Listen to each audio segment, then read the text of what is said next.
Hello మామ, నమస్తే. ఈ రోజైతే మనం చేయబోయే పని ఇదే అన్నమాట. ఎదురు సైడ్ ఈ రోజైతే వీడియో తీయడానికి మా బామర్ది అయితే రావట్లేదు. నేనైతే పని చేస్తా, నేనే వీడియో తీసుకుంటా ఉన్నాను అనమాట. ఈ రోజు అయితే 2 పనులు చేయాలన్నమాట. అందుకని తొందరగా అయితే చేస్తున్నాం. ఈ రోజు అయితే బయట సైడ్ ఆల్రెడీ మా మామ అయితే సగం చేసే ఉన్నాడు. ఆ సగం వదిలేసి ఆ సగం మిగతా సగం మేము చేస్తున్నాం అన్నమాట. ఈ రోజు అయితే అర్థమైందన్నమాట వీడియోస్ తీయడానికి ఎంత ఇబ్బందో. మా బామర్ది లేపేసరికి మేమే పని చేసుకుంటూ మేమే వీడియో తీసుకుంటే బాగా రిస్క్ అయిపోయింది. కానీ పర్లేదు, మేమిద్దరం అప్పటికి అడ్జస్ట్ అయ్యి ఒకరు వీడియో తీసుకుంటా ఉన్నాం. మీ అందరికి చిన్న రిక్వెస్ట్, నా ఛానల్ అయితే మీరు చూస్తున్నారు కానీ సబ్స్క్రైబ్ అయితే చేయట్లేదు.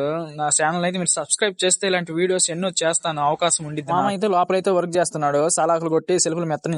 అయితే రెండో పని అయితే స్టార్ట్ చేసామాట, గల్లీలో ఫ్లోరింగ్ లాగటం. ఈ రోజు అయితే మా తమ్ముడు అయితే వీడియో తీస్తున్నాను, మొహం కింద పెట్టుకుని పాయలు అయితే వేస్తున్నాడు అనమాట. నేనైతే ఒక సైడ్ నుంచి స్టార్ట్ చేశాను లాక్కొని రావడానికి. మా మామ అయితే కిచెన్ ప్లాట్ఫామ్ మీద వచ్చి పిల్లలు అయితే 2 అయితే పోస్తున్నాడు. అప్పుడు చీకటి లైట్ పెట్టాను. అయితే మాత్రం ఫ్లోరింగ్ అంతా లాగా బయటకు వస్తే మా తమ్ముడు అయితే కళాయి పెట్టడం స్టార్ట్ చేశాడు. ఈ రోజు అయితే చేసిన పని ఇదే. మరొక వీడియోలో కలుద్దాం. బాయ్.